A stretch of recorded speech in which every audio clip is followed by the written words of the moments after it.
Hello Lakers fan, if you are one of those who are always up to date with the news about our Lakers, then you need to stay tuned to what is coming up on our Lakers news channel. I am preparing exclusive coverage on the possible signings of LAKERS, and what I can tell you is that rumors are catching fire on social media, and if you don't want to miss any information, stay tuned. We have exclusive news every day. If you are a true Lakers and don't want to be left out of the news, be sure to subscribe.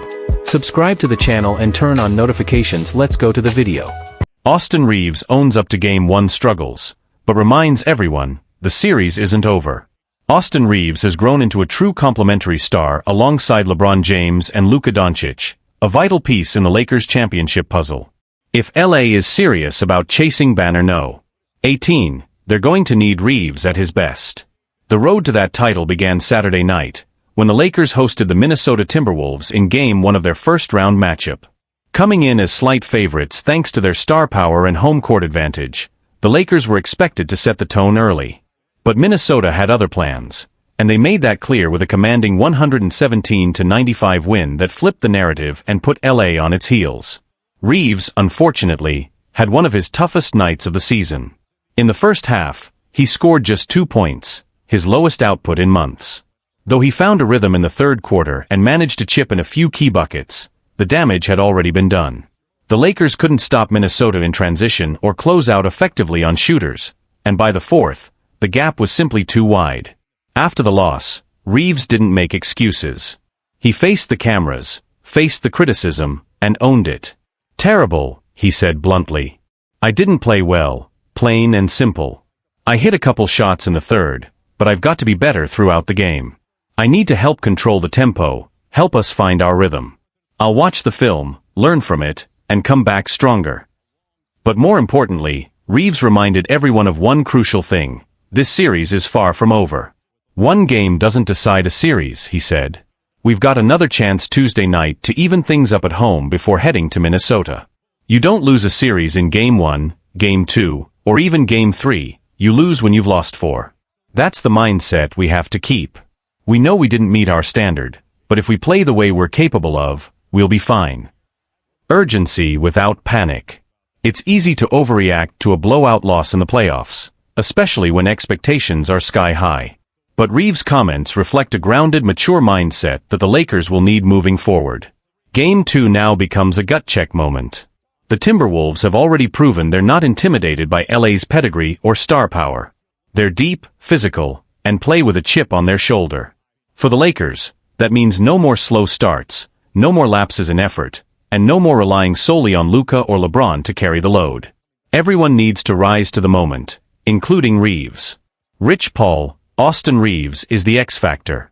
That urgency is echoed by Clutch Sports CEO Rich Paul, who made headlines this week by publicly calling Reeves the X factor in this series.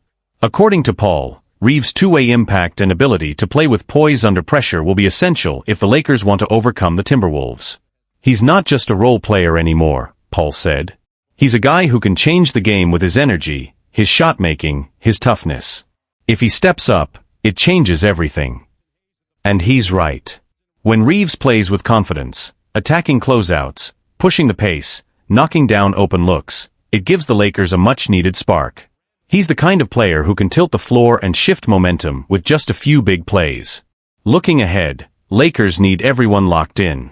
As the series moves toward Game 2, all eyes are on how the Lakers respond. Adjustments will be made, possibly to the starting lineup, defensive schemes, and rotations, but nothing will matter if the energy and effort don't improve. The Timberwolves showed they're for real. Now, it's up to the Lakers to show they are too. Reeves knows that. He's not hiding from the moment, he's embracing it. "Pressure's part of it," he said. "That's what we play for. We'll be ready." A spotlight reclaimed why Reeves' response in Game 2 could define the series. Reeves' candid post-game interview resonated not only with fans but with his teammates and coaches as well. Internally, the Lakers see his accountability as a sign of growth, proof that he's evolved from a gritty undrafted player into a mature, playoff-tested contributor. Now, the challenge is turning those words into action. "He's one of our tone-setters," said Lakers head coach J.J. Redic. "When Austin is locked in, on both ends, our team plays with a different energy. He knows that. We know that. And I'm confident he's going to bounce back." According to team insiders, Reeves was one of the first players in the gym the morning after the Game 1 loss. He spent extra time reviewing game film with assistants and took part in a longer-than-usual individual shooting session. The focus? Speeding up his reads, improving off-ball movement, and re-establishing his defensive presence, especially in transition, where the Lakers were picked apart. Media and fan reactions. The Reeves roller coaster. The media spotlight has followed Reeves closely all season, but now it's magnified. Sports talk shows like Undisputed and NBA Countdown debated whether Reeves can handle the pressure of being a third scoring option behind LeBron and Luka. Some were skeptical, others doubled down on the belief that he's built for this moment. "He's got that underdog DNA," said ESPN's Monica McNutt. "You don't go from a two-way contract to starting playoff games for the Lakers without serious toughness. He just had a rough night. It happens. Game 2 will tell us who he really is." On social media, the reaction was mixed. While some fans were frustrated with his early game disappearance, others praised his post-game honesty and rallied behind him, turning his quote, "I'll watch the film and be better," into a rallying cry. The hashtag #InReevesWeTrust trended briefly on Lakers Twitter, with fans posting clips of his clutch performances from last year's playoff run. The bigger picture, what his bounce back means for LA. The truth is, Austin Reeves might not need to be spectacular in Game 2, but he does need to be solid. The Lakers' offense functions best when Reeves is active without the ball, making smart cuts, drawing fouls, and keeping the defense honest from beyond the arc. Defensively, he needs to stay attached to Minnesota's perimeter shooters, especially in weak side help and closeouts. The Timberwolves exposed every crack in the Lakers' armor in Game 1. If LA is going to fight back, players like Reeves need to help patch those holes, not just in effort, but in execution. More importantly, Reeves brings a certain grit that energizes this team. He's scrappy, emotional, and often the first to dive on a loose ball. And in playoff basketball, that kind of intangible spark can flip momentum just as much as a three-pointer or a block. Looking ahead, Game 2 is personal. For Reeves, Tuesday night isn't just about stats, it's about pride. It's about showing that Game 1 was an outlier, not a trend. It's about proving that he belongs in the spotlight, under the bright lights of the playoffs, wearing purple and gold.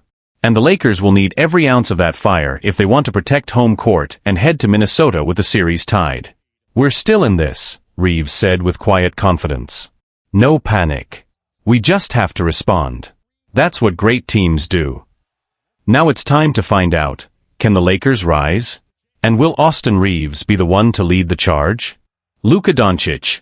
Lakers let go of the rope in Game 1 loss to Timberwolves.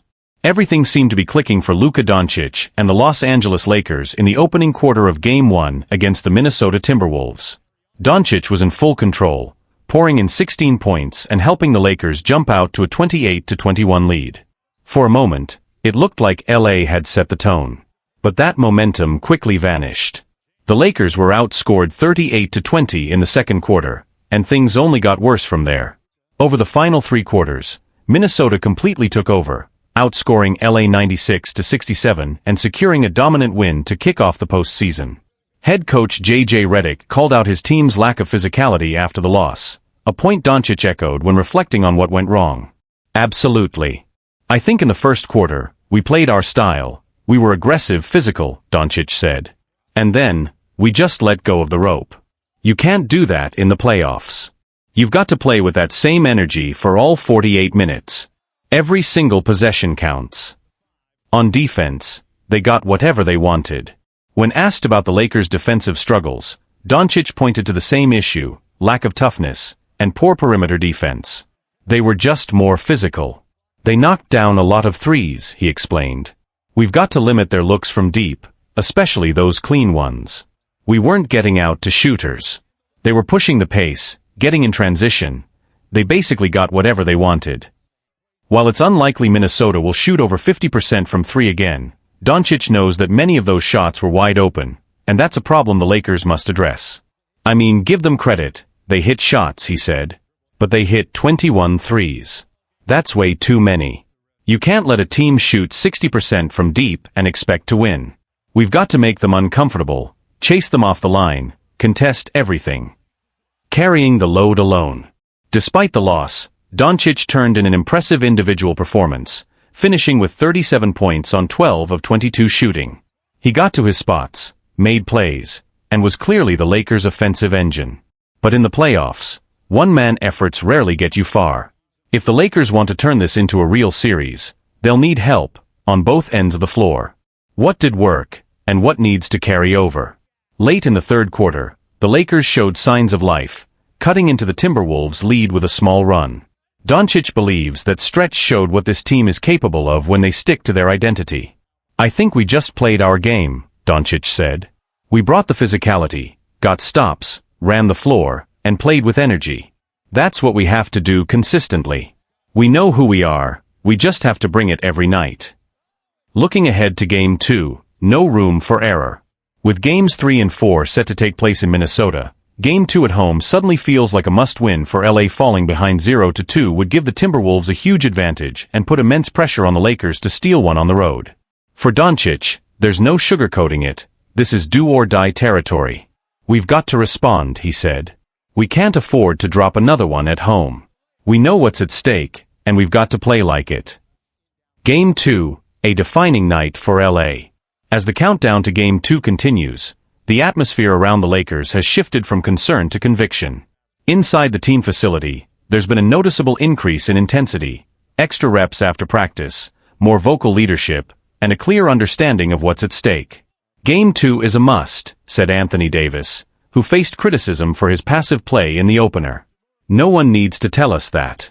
We felt it. We watched the film.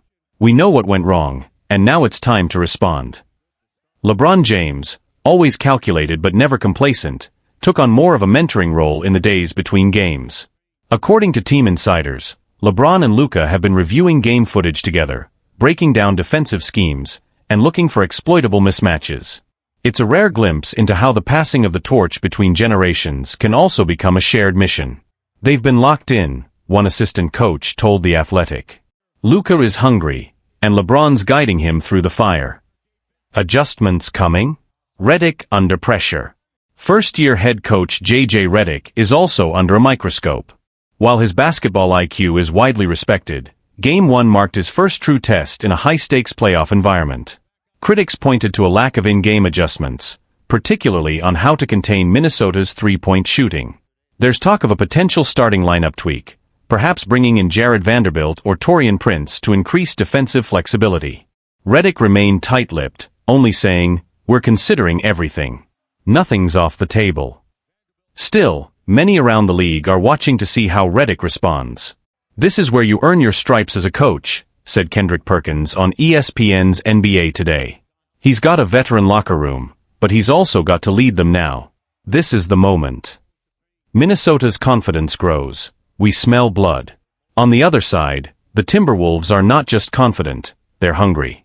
Anthony Edwards, fresh off a 30-plus point performance and stellar defense, has become the emotional engine of the team. He's drawing comparisons to a young Dwayne Wade, not just for his athleticism, but for his killer instinct. "We're not coming in here to steal a game," Edwards told reporters after a practice. "We're coming to take the series." Karl-Anthony Towns, who has often been criticized for disappearing in big moments, looked poised and composed in Game 1. His chemistry with Mike Conley and Naz Reid gave the Lakers problems all night, and with Gobert anchoring the defense, Minnesota appears more balanced and dangerous than ever. The Timberwolves are treating Game 2 as a golden opportunity, not just to go up 2-0, but to mentally break the Lakers early. Media frenzy and fan reactions. Is this the end? The reaction from the media has been fast and dramatic. Pundits across the sports world have already begun speculating what a first-round exit would mean for LeBron's legacy, for Doncic's future in LA, and for the stability of the roster. Some headlines from major outlets included, "Can the Lakers still be saved?" Bleacher Report.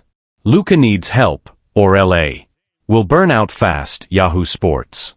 "If LeBron's last dance ends here, what's next?" The Ringer. Fan forums and social media pages are buzzing with theories, lineup suggestions, and emotional pleas. Hashtags like #DoOrDieLakers, #Game2Redemption, and #LukaLegacy began trending within 48 hours of the loss. What's at stake in Game 2? This isn't just about one playoff win or loss, it's about narrative. If the Lakers win, they shift the momentum, restore confidence, and head to Minnesota with the series tied and belief in their championship DNA. But if they lose? It could mark the beginning of the end for this version of the Lakers. For Luka Doncic, it's a moment to prove that he's not just a superstar, but a leader. For LeBron James, it's a chance to keep writing history. And for the Lakers as a whole, it's a moment of truth.